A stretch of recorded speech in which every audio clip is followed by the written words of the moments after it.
Hello মা, আজ 3 দিন ধরে বৃষ্টি হয়ে গেল। এই তুই কনে রে? আমি কাজ করতেছি গ্যারেজে। মানসি মাছের পিঠে খাচ্ছে আর আমি মাছের মুখ চোখে দেখলাম না। বৃষ্টিতে দুদিন আসতে পারিনি, আজকে গ্যারেজে অনেক কাজ জমেছে তাই কাজ করতেছি। কি কি হয়েছে বকদিছাও কেন? বকবো না, পাড়ার যতগুলো ছেলেবেলে আছে হ্যাঁ, ভাই প্যাকেট প্যাকেট মাছ মারে আনতেছে আর তোদের খবর নেই।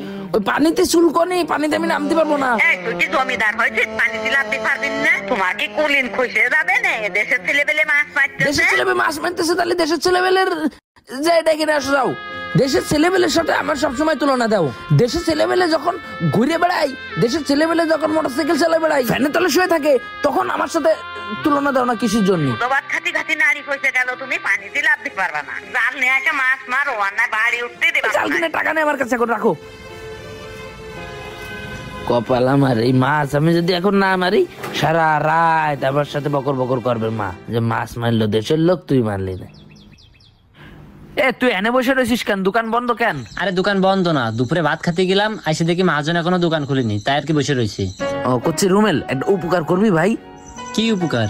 500 টাকা দরকার। আমাকে বাড়ির নিচ দিয়ে পানি উঠে গেছে, গ্রামের সব লোক মাছ মারতেছে, মা ফোন দিয়ে বকাবকি করতেছে যে মানুষ 10 কেজি 15 কেজি এরকম করে মাছ পাচ্ছে।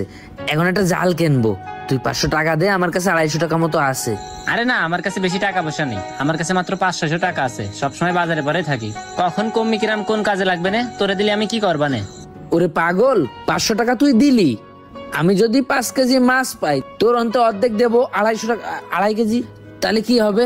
তোর টাকাটা উঠে যাবে না? আমি যদি 10 কেজি মাছ পাই তাহলে অন্তত 5 কেজি দেবো, তাহলে টাকা উঠে যাবে না? হিসেবটা তো আছে, আমি তোর মাছ দেবো। আরে মাছ দিবি তাই এই কথা আগে বলবি না। দাঁড়া, এই নে তোরে 500 টাকা দিচ্ছি, আর কালকে সকালে কিন্তু তোর বাড়ি মাছ নিতে যাবা না। ঠিক আছে, মাছ মারি তারপর যাইছে নে। আমার মোবাইল কই? মোবাইল দেখেছিস? মোবাইল তো তোরে নেস্ট দেখলাম না, হাতে তো দেখলাম একটা পিলাস নেসলির। তো হাতে তো মোবাইল ছিল, প্লাস ছিল না তো। দোকানতে আসিস, দোকানে যাই দেখেন কনে কিরাম রাখিস। তো মোবাইল তো আমার হাতেই ছিল, মোবাইল তো আমার কাছে হারানো কথা না। কোনে গেল মোবাইল? শালার কত যুদ্ধ করে মামু কাটাতে আসার পরে মামুর হাতের থেকে ফোন কান নিলাম, আর ফোন কান আজকে হারাই গেল। হা হারে কপাল, বুদ্ধিমান মানুষ আমি, আমার কাছ থেকে ফোন হারাই গেল, এটা মাথায় ধরে না। কোনে দিলাম ফোন? পিলাসের কপাল আগুন রাখতে। আমার উস্তাদ ফ্যান খেয়ে মিস্ত্রি হয়েছে, জেনে শুনে এক একটা গাড়ির বাম্পার টাম্পার রেখে দেবে। তার জিনিস তার কদর নেই, মানে কদর সব আমার। দায় ঠেকেছি আর কি কব। ফোন তো পাই রে, এ আমার ফোন তো এদে। ওরে শালা, তাহলে এখানে পিলাস ধুতে এসে পিলাস না ধুয়ে ফোন ধুয়ে গেলাম।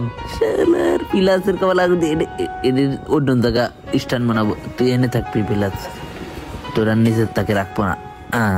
ফোনের মধ্যে 250 টাকা রয়েছে, তাহলে ফোন না পারলে আজকে কি হইতো?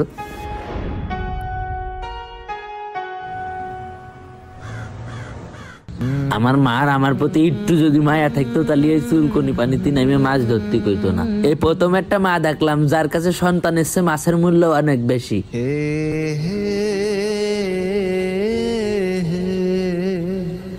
কি রে এনে নড়তেছে? কি জাল পাইতে যেতে পারলাম না, কি নড়লো? রে পুঁটি মাছ রে, বেঁধে গেছি শালার।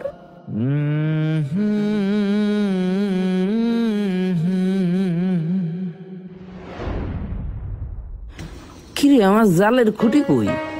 জাল পেতে চুয়ে গেলাম, খুঁটি পাচ্ছি না কি জন্য? বড় কোনো মাছে টাইনে নিয়ে গেল, নেই তো। কিরে আমার জাল কই? আল্লাহ, মানুষের কাছে টাকা ধার করে জাল কিনেছি, জালটা কিটা নিয়ে গেল? আল্লাহ, মাছ না দিতে পারলে সিটার হয়ে যাবো না তো তার কাছে। জাল পাইতে যাতে যাতে মাছ বেঁধে গেছিল, সেই জালে এখন তাহলে কত মাছ বেঁধতো।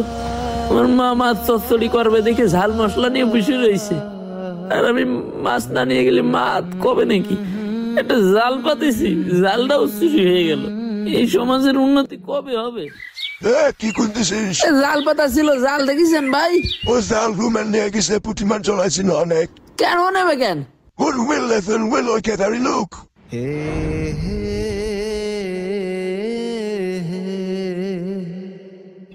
মা, ওই মাছের তো কয়টা মাছ বড় বুকের দুটো দিয়ে নে। আর আমি যখন বাড়ি মাছ নিয়ে গেলাম দেখলো তো মাঝে সাথে কিরাম করে তাকাইছিল। তার নজর তো ভালো না, দেখা গেল তার থেকে মাছ খালি আমাকে পেটে সমস্যা হবে না, তাই ওইখান থেকে মাছ চাচারে দুটো দিয়ে নে, আর কেজি খানিক পুঁটি মাছ ফ্রিজে ঢুকে রেখে নে, আর বাদ বাকি যা থাকে ওই কয়টা আজকে পেঁয়াজ আর ঝাল কড়া করে দে, চচ্চড়ি করে দাও।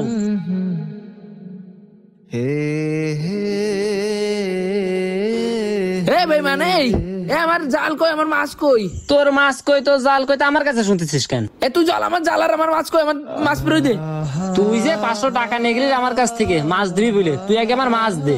মাছ দেবো কোনটা? তুই তো জাল সহ মাছ সহ নিয়ে চলে গেছিস। দেখো দিন, তুই কি আমার দেখেছিস তোর মাছ নিয়ে গেছি আমি? আমি তোর কি করে দেখবো? আমি তো দেখলি তো অনেক কানে মুখে চলাতাম। তুই আমার জাল দে, আমার মাছ দে। এই তুই কিন্তু মুখ সামলায় কথা বল। তুই কিন্তু এই 500 টাকা নেওয়ার সময় ফকির মতন আমার কাছে হাত পেতে নিলি, আর বললি যে আমারে মাছ দিবি 500 টাকা নিয়ে, তা আমার ওই টাকা লাগবে না, তুই আমার মাছ দে আগে। চোরের মার বড় গলা, শালা চোর! তুই মাছ চুরি করেছিস, মাছের লোভ সামলাতে পারিস নি। কষ্ট করে আমি যে জাল পাতেছি, তুই 500 টাকা দিছিস, তোর আমি মাছ দিতাম না? এখন তুই আবার জাল সহ তো গায়েব করে ফেলাইছিস। ওই জাল তুই কনে পাতেছিস ক? এই আমি সারাদিন থাকি দোকানে, আমি তোর জাল নেসবো কনতে? তুই আন্দাজে আমার নামে মিথ্যা অপবাদ দিস নে। আমি মিথ্যে কথা করছি? সাত্তার ভাইয়ের সাথে তো দেখা হলো না। আমি জাল খুঁজতেছি, সাত্তার ভাই আমার রুমে লুটো নিয়ে গেছে। এই দেখা হয়নি তোর সাত্তার ভাইয়ের সাথে? আর একটু আগে যে তুই মাছ চুরি করার গল্প করছিলি, আমি এসে শুনিনি? আমি জাল পাইতে ধোয়াষ্টি পিছন দিয়ে পুঁটি মাছ বাইতে গেছিল। আজকে না হলেও 4-5 কেজি মাছ বাইতো। মা জাল মশলা বেটে বসে রয়েছে, আমি মাছ নিয়ে গেলে রানবে। আমি তোর ওখান থেকে ভাগ দিতাম না? কালকে সারা রাত না ঘুমায় জাল বান্ধিছি। আমি গ্যারেজে কাজ করতে যে কাজ ফেলাই তুই জাল বান্ধিছি। তুই কি বড় মনের পরিচয় দিলি রে? কাজটা তোর কাছে ছোট, কিন্তু সারা জীবন তুই আমার কাছে চোর হয়ে থাকলি। আমাদের সমাজে এমন অনেক মানুষ আছে যারা সামনে দিয়ে উপকার করে আর পেছন দিয়ে ক্ষতি করে। এই মানুষগুলা প্রকাশ্যে থাকা শত্রুদের থেকেও ভয়ঙ্কর। এই মানুষগুলা উপকার করবে প্রকাশ্যে আর ক্ষতি করে 10 গুণ স্বার্থ হাসিল করে নেবে পেছন থেকে।